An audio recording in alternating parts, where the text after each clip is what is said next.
नमस्कार बच्चों, फोगाट गुरुजी के चैनल पर आपका हार्दिक स्वागत है। मैं अमरालाल कौशिक आपका हार्दिक अभिनंदन करता हूं। ये हमारा संस्कृत मॉक टेस्ट सीरीज होगा जिसमें हम यहां पर लगभग 30 क्वेश्चन रखेंगे। इसके अगली जो होगी उसमें 60 होगी। धीरे धीरे हम बढ़ाएंगे अब, क्योंकि ये सीरीज़ दोबारा से अब हम शुरू कर रहे हैं। तो सभी बच्चे सभी वीडियो को पूरा देखें और चैनल को सब्सक्राइब कर लें और वीडियोज़ को लाइक करके जो भी आपके स्टडी रिलेटेड ग्रुप है उसमें शेयर कर दें। तो सबसे पहला क्वेश्चन हमारा है, स्वाहा शब्द योगे का विभक्ति प्रयोजित है। जो स्वाहा के शब्द योग में कौन सी विभक्ति प्रयोग होती है। ये प्रश्न हमें पढ़ने में आसान लगता है, लेकिन कई बार जब हम पेपर में होते हैं तो कहीं जैसे ये हमारा पूरा सूत्र है, नमः, स्वस्ति, स्वाहा, स्वधा, अलम, वसट, योगाच्य। इन सब के योग में कौन सी विभक्ति होती है?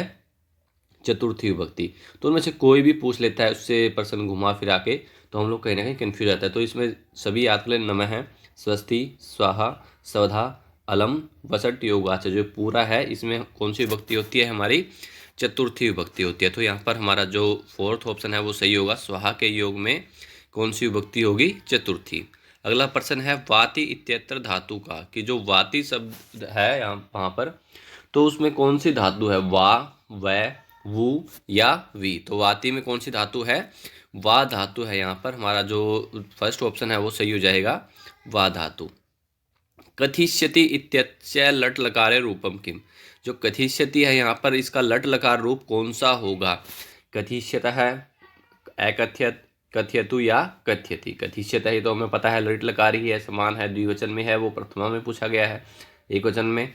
तो अकथ्यत ये भी नहीं है, लंग लकार है, कथ्यतु और कथ्यति। तो यहाँ पर हमारा जो लट लकार का प्रथम पुरुष का एक वचन होगा, क्योंकि सबसे पहले हमें देखना होता है कि जो हमसे पूछा गया है, कई बार हमारा इसमें आता है तो उसमें हमें यही देखना होता है कि जो हमसे पूछा गया है वो कौन से लकार, कौन सा वचन, कौन सा पुरुष है। तो यहाँ पर ये कौन सा है? हमारा प्रथम पुरुष है ये यहाँ पर, और एक वचन है, तो हमें वहाँ पर प्रथम पुरुष एक वचन को ही लेना है। तो यहाँ कथ्यति जो होगा वो हमारा लट लकार प्रथम पुरुष और एक वचन में होगा। तो यहाँ पर हमारा फोर्थ ऑप्शन जो है वो सही हो जाएगा। अगला प्रश्न है, यथा इदम कीदृशम पदम। जो यथा है वो कैसा पद है? पुल्लिंग है, स्त्रीलिंग है, अव्यय है या नपुंसकलिंग है। तो यहाँ पर आपको कई बार जिसमें पढ़ा है हमें यथा, एकदम से हमें ध्यान आना चाहिए कि यथा क्या है? एक अव्यय है। यथा क्या होगा? हमारा अव्यय। अव्यय क्या होते हैं? हमारे अविकारी शब्द, जो किसी भी लिंग, पुरुष या वचन के कारण हमारे नहीं बदलते हैं, वो हमारे अव्यय पद कहलाते हैं। तो यहाँ पर यथा जो है वो ना तो पुल्लिंग है, ना स्त्रीलिंग है और ना ही नपुंसकलिंग है। तो वहाँ पर ये क्या होगा? हमारा अव्यय होगा। और अगर अव्यय के बारे में हमें परिभाषा में संस्कृत में देखें तो क्या होगी? सदृशम त्रिषु लिंगेषु सर्वासु च विभक्तिषु वचनेषु च सर्वेषु यत्नैवेति तदव्ययम। यानी कि जो पद तीनों लिंगों, सभी विभक्तियों तथा सभी वचनों में समान रहता है, किसी प्रकार के विकार को प्राप्त नहीं होता है, वह क्या होता है? हमारा अव्यय होता है। तो यहाँ पर हमारा तीसरा ऑप्शन जो है वो सही हो जाएगा, अव्यय। यथा कैसा पद है? हमारा अव्यय है। यात्रा अवसरे इत्यस्य विग्रह वाक्यम किम। कि यात्रा अवसर में यहाँ पर हमारा जो विग्रह वाक्य है वो क्या होगा? यात्रायाः अवसरे, यात्राया अवसरे, यात्रया अवसरे या यात्रा अवसरे। यात्रा अवसरे, तो यात्रायाः अवसरे की यात्रा में जो अवसर में क्या होगा? हमारे यहाँ पर कौन सा विग्रह होगा? यहाँ पर हमारा पहला ऑप्शन जो है वो सही हो जाएगा, यात्रायाः अवसरे। अगला प्रश्न है, गुणिना इति पदस्य प्रातिपदिकम किम। कि जो गुणिना जो पद है हमारा, उसमें प्रातिपदिक पद को क्या है? गुणी, गुणिनी, गुणिन या गुणी। तो वहाँ पर हमारा जो मूल प्रातिपदिक शब्द है वो क्या होगा? गुणिन होगा। तो यहाँ पर हमारा जो तीसरा ऑप्शन है वो सही हो जाएगा, गुणिन।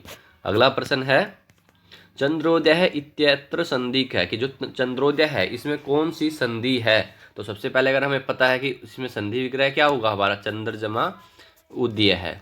तो यहाँ पर ए और उ, यहाँ पर कौन सी संधि होगी? हमारी ए और उ जहाँ पर ओ बनते हैं, गुण संधि होगी। तो हमारा यहाँ पर फोर्थ ऑप्शन जो है वो सही हो जाएगा, कौन सा? गुण संधि होगा यहाँ पर। अगला प्रश्न है, वैद्य औषधम कस्मै ददाति। जो वैद्य है वो औषधि किसके लिए देता है? गुरुवे, देवाय, आचार्याय या रुग्णाय। तो हमें पता है कि जो वैद्य है वो औषधि किसके लिए देता है? रुग्णाय, रोगी के लिए। हमें प्रश्न समझ में आ जाना चाहिए। उत्तर हमें, अगर प्रश्न हम अच्छी तरह से समझ गए तो हमारा 50% उत्तर उसी समय सही हो जाता है। वैद्य है औषधम कस्मै ददाति, रुग्णाय। अगला प्रश्न है, वंद धातु कत्वा प्रत्यय रूपम किम। वंद धातु का जो कत्वा प्रत्यय में क्या रूप होगा? वाचित्वा, व्यंग्यत्वा, वंदित्वा या वारित्वा। तो वंद धातु का जो रूप होगा हमारा कत्वा प्रत्यय में वो क्या होगा, वंदित्वा। तो तुम्हारा थर्ड ऑप्शन जो है वो सही होगा, वंदित्वा ऑप्शन हमारा सही हो जाएगा। अगला प्रश्न है, शिशिर ऋतु हो मास द्वयम किम। जो शिशिर ऋतु है उसके 2 महीने कौन से हैं, कब होती है शिशिर ऋतु, माघ चैत्र, माघ वैशाखी, माघ फाल्गुणो या चैत्र फाल्गुणो। अगर जिसको ये हमारे भारतीय पंचांग के अनुसार 12 मास याद है उसको तो आसानी होगी, लेकिन कई बच्चे तो इसी में कंफ्यूज हो जाएंगे कि हमारा कौन सा महीना कौन सा होता है। तो यहाँ पर देखिए सबसे पहले माघ और चैत्र। माघ होता है हमारा, इसे हम सीधा याद कर लीजिए मार्च, ठीक है। सॉरी आप इसमें माघ जो चैत्र होता है हमारा जो महीने होंगे पौष, माघ, फाल्गुन। तो माघ जो होगा हमारा वो होगा फरवरी, माघ होगा हमारा फरवरी, और जो चैत्र होगा वो हमारा होता है अप्रैल।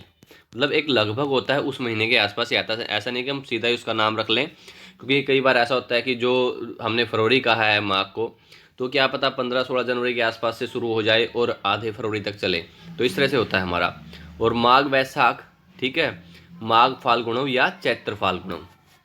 चैत्र फाल्गुन यहाँ पर हमारा जो माघ फाल्गुन है वो कौन सा होगा, फरवरी और मार्च। और चैत्र फाल्गुन कौन सा होगा हमारा, ये उल्टा हो जाएगा, ये फरवरी और ये मार्च, ठीक, सॉरी ये अप्रैल और ये मार्च। एक बार मैं आपको बता ही देता हूँ पूरे कि सबसे पहले अगर कहीं आप देख रहे हो, सबसे पहले होता है हमारा पौष, फिर माघ, फिर फाल्गुन, फिर चैत्र, फिर वैशाख, फिर ज्येष्ठ, फिर आषाढ़, फिर श्रावण, फिर भाद्रपद, फिर आश्विनो, फिर कार्तिक और फिर मार्गशीर्ष। इस तरह से हमारे 12 महीने होते हैं। तो मैंने यहाँ पर आपको, वैसे हमारा जो चैत्र से नया साल शुरू होता है, लेकिन मैंने आपको पौष से बताए हैं, पौष क्योंकि वहाँ पर जनवरी से मैं आपको बता रहा हूँ हमारे अंग्रेजी महीनों के अनुसार। तो वहाँ पर हमारा जो नया साल है लेकिन वो चैत्र से शुरू होता है अप्रैल से। तो यहाँ हमारा ऑप्शन जो है वो सही होगा माघ फाल्गुनम, क्योंकि ये हमारा ऑप्शन क्या है, इसका मतलब फरवरी और मार्च लगभग, तो फरवरी और मार्च। तो इसमें हमारे जो है वो शिशिर ऋतु के 2 महीने होते हैं, जो कि अभी जस्ट आने वाला है। तो यहाँ पर हमारा माघ फाल्गुनो जो ऑप्शन सही हो जाएगा तीसरा। अगला प्रश्न है, कूर्पण है इत्यस्य प्रणान पृथक पृथक लिखत। कि ये बहुत आसान प्रश्न है, और कहीं ना कहीं आसान अगर हमसे गलत हो जाता है सबसे बड़ा दुख उसी का आता है कई बार। तो ध्यान से देख ले इसमें कि इसको वर्ण हमें पृथक पृथक करके अलग अलग करके वर्ण विच्छेद हमने करना है इसका। तो इसमें देख लें आप, मिला लें कौन सा ऑप्शन इसका सही होगा। कूर्पण है तो सबसे पहले हमें पता है कै हलंत हो जाएगा, फिर उसके बाद ऊ होगा, फिर रै होगा। इस तरह से यहाँ पर 2 ऑप्शन, क्योंकि इनमें तो कहीं हलंत है ही नहीं है तो ऑप्शन पहले ही कट जाएगा, इसमें भी नहीं है। तो यहाँ पर हमें इन 2 में से देखना होगा सही कौन सा है। सबसे पहले कै है दोनों में, ऊ है, ठीक है, रै, फिर पै। देखो यहाँ पर पै हलंत नहीं है तो ये ऑप्शन भी यहाँ पर हमारा गलत हो गया। अब इसको देख ले एक बार, कै, ऊ, रै, पै, ए, णै और ए। तो पहला ऑप्शन जो है वो हमारा सही हो जाएगा, कूर्पण है। कई बार ऐसे प्रश्न देखते ही हम सोचते हैं कि इस पर टाइम वेस्ट ना करें और एकदम से बिना सोचे समझे टिक मार्क कर देते हैं, तो बाद में हमें बहुत दुख होता है कि यार इतना आसान प्रश्न था और हमसे गलत हो गया। इसलिए ऐसे प्रश्नों को ध्यान से एक बार देख लें 10 सेकंड के लिए, तो आपका आंसर 100% सही हो जाएगा। अगला प्रश्न है, अनुस्वार है क्या है। अनुस्वार कौन सा है इनमें से, अम, अंग, ए या आम। तो इनमें से कौन सा अनुस्वार है, हमारा अंग जो अनुस्वार है, सेकंड ऑप्शन जो है हमारा सही हो जाएगा। उब शब्द से द्वितीयांतम रूपम किम। उब शब्द का जो द्वितीयांत रूप क्या होगा, उभम, उभाभ्याम, उभयो या उभऊ। तो इसका जो हमारा द्वितीयांत रूप होगा वो होगा उभऊ। जो फोर्थ ऑप्शन है वो हमारा सही हो जाएगा, उभऊ। अगला प्रश्न है, दार शब्द है कस्मिन वचने वर्तते। जो दार शब्द है वो किस वचन में है, बहुवचन में, द्विक वचन में, एक वचन में या द्विवचन में। तो यहाँ पर जो हमारा दार शब्द है वो बहुवचन में है, तो हमारा पहला ऑप्शन जो है वो सही हो जाएगा, बहुवचने। कुंत्या पुत्र है क्या, कुंती के पुत्र कौन है, गांगेय है, कौंतेय है, कौशिक है या कौमार है। यहाँ पर कौशिक पहले से पेपर में ही ऑप्शन दिया गया, कहीं आप समझ, मैंने अपने लिए कर रहा हूँ लेकिन ये आंसर हमारा सही नहीं होगा, कौशिक नहीं होगा। यहाँ पर हमारा कुंत्या के पुत्र कौन है, कौंतेय है। सेकंड ऑप्शन हमारा सही हो जाएगा। जैसे गांगेय है, गंगा के पुत्र, गंगा पुत्र कौन थे, भीष्म, उनके लिए प्रयोग किया था, गांगेय है। और कौशिका है जो कुशिक से, जो मैं अपने सरनेम प्रयोग करते हैं, कौमार है कुमार के। तो यहाँ पर हमारा कौंतेय है जो है वो क्या होगा, कौंतेय है। कुंती के पुत्र कौन थे, कौंतेय है। अन्य पदस्य पर्यायक है। अन्य पद का जो पर्याय क्या है, अन्य क्या अर्थ होता है, अन्य मतलब दूसरा। अपर है, अपि, अजापुत्र है या अपार है। तो इनमें से कौन सा अप्रह होता है? दूसरा अपि माने भी, अजापुत्र है, अपार है, ये नहीं होगा। तो यहाँ पर हमारा अप्रह जो है वो सही होगा अप्रह। अन्य का जो प्रत्यय क्या होगा यहाँ पर? अप्रह। पहला ऑप्शन जो है हमारा सही हो जाएगा अप्रह। अगला प्रश्न है 12:30 इति घंटाम अक्षर ही लिखित। 12:30 इसको हमें अक्षरों में लिखना है, संस्कृत में लिखना है, जो हमारी 10वीं कक्षा में पूछा जाता है, 10वीं 9वीं 10वीं कक्षा से। तो हमें समय बताना है। पहला ऑप्शन क्या है? सार्धद्वादशवादनम, सार्धवादन दसवदौ, सार्धद्वादशवादनम, सॉरी अर्धद्वादशवादनम और सार्धिक द्वादशवादनम। तो यहाँ पर हमारा सार्धद्वादशवादनम होगा, क्योंकि 12:30 है तो उसको क्या बोलेंगे हम? सार्ध। आधा क्या होता है? सार्ध। तो सार्धद्वादशवादनम हमारा पहला ऑप्शन जो है वो सही हो जाएगा, सार्धद्वादशवादनम। 38 इति शब्दम शोध्यत। ये कई बार हम अपने आप भी लिखते हैं 38, लेकिन इसको शुद्ध क्या होता है वो हमें देखना है। 38, 38 या 38। तो यहाँ पर हमारा पहला ऑप्शन जो है वो सही होगा 38। तो इसको हम शुद्ध कैसे लिखेंगे? 38। कभी भी बच्चों को सिखाते वक्त हमें ध्यान रखना चाहिए कि कई बार हम 38 ऐसे प्रयोग कर लेते हैं, बच्चे लिख देते हैं, क्योंकि हम कहते हैं कि इनमें एक एक जोड़ना है, तो सीधा वो 38 अष्टविंशी ऐसे लिख देते हैं, लेकिन ऐसा नहीं है। वहाँ पर हमें 38 हमारा शुद्ध रूप बनता है। अगला प्रश्न है अभवः इति कस्मिन् पुरुषे अस्ति। जो अभवः है वो किस पुरुष में है? मध्यम में, उत्तम में, प्रथम में या मध्यम उत्तम में? तो यहाँ पर हमारा पहला ऑप्शन जो है वो सही होगा मध्यम में। अगला प्रश्न है पत्राणि अन्तरिक्षस्थानं पूरयेत्। पत्राणि सतः, स्वः, स्मः या सन्ति। जो पत्राणि हमें पता है पत्रम, पत्रे, पत्राणि, तो किसमें है ये? हमारा बहुवचन में। तो हमारी जो क्रिया है वो भी किसकी होगी? बहुवचन की। तो ये अस्ति, स्तः, सन्ति द्विवचन है, अस्मि, स्वः, स्मः द्विवचन है, अस्मि, स्वः, स्मः ये बहुवचन है, लेकिन यहाँ पर हमारा सन्ति प्रयोग होगा। पत्राणि सन्ति, पत्ते हैं। तो यहाँ पर हमारा फोर्थ ऑप्शन सही हो जाएगा। पदो इति कस्याम विभक्तो वर्तते। जो पदो है वो किस विभक्ति में है? देखो ध्यान से देखने वाला प्रश्न है, कई बार हमसे पूछा जाता है। अगर एक बार थोड़ा सा आप अपना भी देख लें ऑप्शन, एक बार अगर कोई क्लिक कर सकता है, बताएं साथ साथ ही क्या आंसर होगा इसका। चतुर्थी, सप्तमी, तृतीया या पंचमी। तो यहाँ पर हमारा कौन सा ऑप्शन सही होगा? पदो जो है वो किस विभक्ति में है? सप्तमी विभक्ति में। जो हमारा सेकंड ऑप्शन है वो सही हो जाएगा सप्तमी विभक्ति। सेकंड ऑप्शन हमारा सही है। अगला प्रश्न है अभिनंद्य इत्यत्र प्रत्यय क्या? जो अभिनंद्य है इसमें प्रत्यय कौन सा है? लेप प्रत्यय है, त्वा प्रत्यय है, अण प्रत्यय है या सानच प्रत्यय है? तो यहाँ पर अभिनंद और लेप होगा हमारा। तो यहाँ पर हमारा क्या होगा? पहला ऑप्शन सही। अभि उपसर्ग, नंद धातु और लेप प्रत्यय हमारा हो जाएगा अभिनंद्य। अगला प्रश्न है ते शब्दस्य मूल रूपम किम। ते शब्द जो है उसका मूल रूप क्या है? यद, तद, अस्मद या युष्मद। तो हमें पता है कि जो हमारा सह, तौ, ते इस तरह से हमारा जो रूप चलते हैं किसके, उनका मूल रूप क्या होता है? तद या तद, जिसको हम लिखते हैं। तो हमारा सेकंड ऑप्शन जो है वो सही हो जाएगा तद। अगला प्रश्न है गंतव्यम इति पदम पृथकम कुरुत। जो गंतव्य है उसको हमें अलग करना है। गम जमातव्य, गन जमातव्य, गंतव्य या गंतव्य। तो यहाँ पर हमारा गम धातु और तव्यत प्रत्यय होगा हमारा। तो पहला ऑप्शन जो हमारा सही हो जाएगा गंतव्य। अगला प्रश्न है, इसको हमें शब्दों में लिखना है। पहले तो आप इसको ही पढ़ना सीख ले, कई बार तो हम इसी को नहीं पढ़ पाते हैं, क्योंकि आजकल हमें रोमन संख्या का ही ज्ञान हो गया। हम अपनी जो गिनती है हमारी एक हिंदी से देवनागरी में, उसको हम भूलते ही जा रहे हैं कहीं ना कहीं। तो पहले हमें, क्योंकि संस्कृत में मुख्यतः बहुत बार पूछा जाता है ऐसा, तो हमें इनको पता होना चाहिए। तो सबसे पहले तो आप इसे ही बता दें एक बार अंकों में लिखकर मुझे कि ये क्या लिखा हुआ है यहाँ पर उसकी, क्योंकि अगर हमें यही नहीं पता है कि ये क्या लिखा हो तो प्रश्न तो हमारा कहाँ से सही हो जाएगा। तो एक बार इसी को देखें कि ये क्या लिखा हुआ है। मैं बता रहा हूँ आपको अभी ये क्या है। पहले आप अपना आंसर लिख दें एक बार, जो बच्चे लाइव हैं। 1 7 2 1 क्या है ये? 1721। क्योंकि जब तक हमें इसी का नहीं पता लगेगा, अब मैं डायरेक्ट आपको आंसर पे ले जाऊँ जल्दी जल्दी में, तो हमें पहले पता होना चाहिए ये क्या लिखा हुआ है। तो यहाँ पर हमारा क्या है, 1721 को हमें संख्या शब्दों में लिखना है। तो इसमें से हमें अपना ऑप्शन देखना है। ये क्या है? सबसे पहले एकविंशति उत्तर शब्दशतम, एकविंशति उत्तर शब्दशतम और एकविंशति उत्तर शब्दशतम ये देखो सप्तशतम, सप्तशतम और सप्तशतम, ठीक है। एक मिस्त्री उत्तर सप्तदशम, तो इसमें से हमें कौन सा ऑप्शन हमारा सही होगा? एक मिस्त्री उत्तर सप्तदशतम क्या होगा हमारा? एक मिस्त्री ऊपर, सॉरी उत्तर की जिसके एक मिस्त्री उत्तर में है वो सप्तदशतम यानी 1700, ठीक है। 1721 हमारा जो ऑप्शन सही हो जाएगा। तो अगला प्रश्न है हमारा, सेयम इत्यस्य संधि विच्छेदम कुरुत। सेयम जो है इसका हमें संधि विच्छेद करना है। सेयम, सेयम, सायम और सायम। यहाँ पर जो आप के हिसाब से क्या आंसर होना चाहिए वो मुझे बताएं। मेरे अकॉर्डिंग यहाँ पर दो आंसर हैं, लेकिन फिर भी आप करेक्ट कीजिए इसको।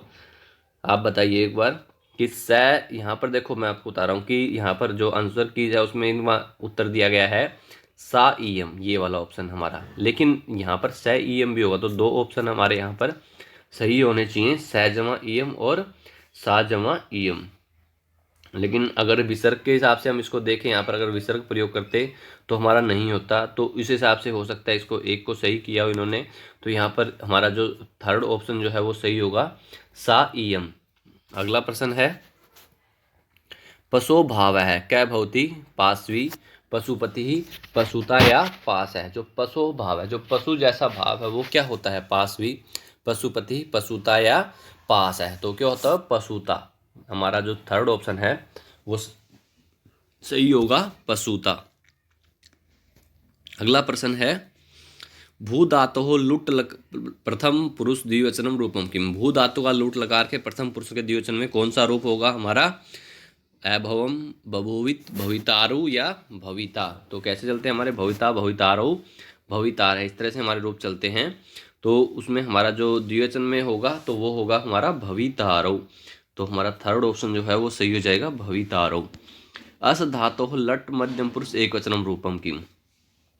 अस धातु के लट लकार में मध्यम पुरुष में एक वचन में कौन सा रूप होगा हमारा? स्मः, अस्ति, असि या अस्मि। कैसे रूप चलते हैं हमारे? अस्ति, स्तः, सन्ति, अस्मि, स्वः, स्मः, ठीक है। अस्ति स्थः सन्ति, सॉरी असि स्थः सत, अस्मि स्मः स्मः। तो हमारा मध्य पुरुष वचन में क्या होगा? यहाँ पर हमारा रूप बनेगा असि। एक वचन पूछा गया है, अस्ति स्थः सन्ति, असि स्थः सत, अस्मि स्वः स्मः। तो यहाँ पर हमारा अस्मि स्वः स्मः, ये तो हमारा उत्तम पुरुष बहुवचन में हो जाएगा, ये हमारा प्रथम पुरुष में एक वचन में होगा, और ये हमारा मध्यम पुरुष एक वचन होगा, और ये हमारा उत्तम पुरुष एक वचन होगा। तो इस तरह से यह हमारा आंसर हो जाएगा असि। अगला प्रश्न है, याति समय इत्यस्य अर्थक है गच्छति, आगमिष्यति, अगच्छति या गच्छतु। देखो अब अगर हमसे याति का अर्थ पूछा जाता तो वो होता है जाना, तो हम सीधा सा क्या करते हैं यहाँ पर गच्छति कर देते।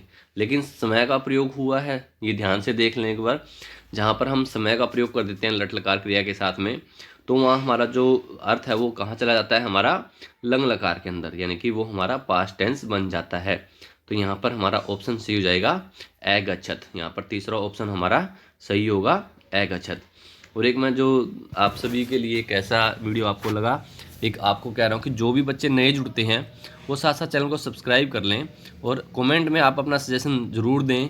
और सभी मैं स्पेशली थैंक्स उन बच्चों को करना चाहता हूँ कि जो अपना फीडबैक किसी न किसी बहाने से यहाँ यूट्यूब पर या आप फेसबुक पर, मेरी फेसबुक आईडी मैंने आप सबको बता रखी है, या इंस्टा पर कहीं ना कहीं अपना फीडबैक देते रहते हैं। मैं ऐसे स्टूडेंट्स का स्पेशली थैंक्स करना चाहता हूँ, क्योंकि कहीं ना कहीं देखो फीडबैक हर किसी के लिए ज़रूरी होता है। आप क्लास को टीच कर रहे हो तो वहाँ पर भी आपको अगर अच्छा फीडबैक मिल जाए बच्चे से, तो आपको कहीं ना कहीं अपने आप में एक मोटिवेशन मिलता है। तो ऐसा यहाँ पर भी आप और हमारे बीच में एक संबंध है, एक कि जिससे कि अगर आप हमारा फीडबैक देते हैं उसके बारे में, चाहे यूट्यूब पर दें, चाहे आप इंस्टा पर दें, या आप फेसबुक पर जहाँ भी अपना सजेशंस दें, फीडबैक दें, दोनों चीज़ें हमारे लिए बहुत उपयोगी हैं। क्योंकि अगर जो बच्चे तैयारी कर रहे हैं, उनको मटेरियल कैसा लग रहा है, वो एग्ज़ाम दे रहे हैं तो उसमें कुछ लाभकारी है या नहीं है, कैसा हमें मटेरियल होना चाहिए, तो ऐसे अपने सजेशंस कंटिन्यू रखें। तो सभी बच्चे इस वीडियो को अपने स्टडी रिलेटेड ग्रुप में शेयर कर लें, और जो भी नए जुड़ रहे हैं बच्चे चैनल को सब्सक्राइब कर लें और वीडियो को लाइक कर लें। अगर लाइक नहीं करनी है तो डिसलाइक करें, बट मैं वही कहता हूँ जितने बच्चे अगर यहाँ पर हमारे व्यूज़ 1000 होते हैं तो 1000 हमें लाइक या डिसलाइक मिलने चाहिए, जिससे हमें कंपैरिजन में पता लगे कि हाँ कितने बच्चे इसको अच्छा मान रहे हैं, कितने इसको अच्छा नहीं मान रहे हैं, जिससे हम इसको आगे आपके लिए सुधार कर सकें। तो थैंक यू। और एक बात, जो बच्चे अभी तक इंस्टा या टेलीग्राम से नहीं जुड़े हैं उनको जो लिंक है उसका डिस्क्रिप्शन में मिल जाएगा, तो सभी बच्चे इंस्टा और टेलीग्राम को ज्वाइन कर लें, जिससे आपको टाइमली नोटिफिकेशन मिलता रहे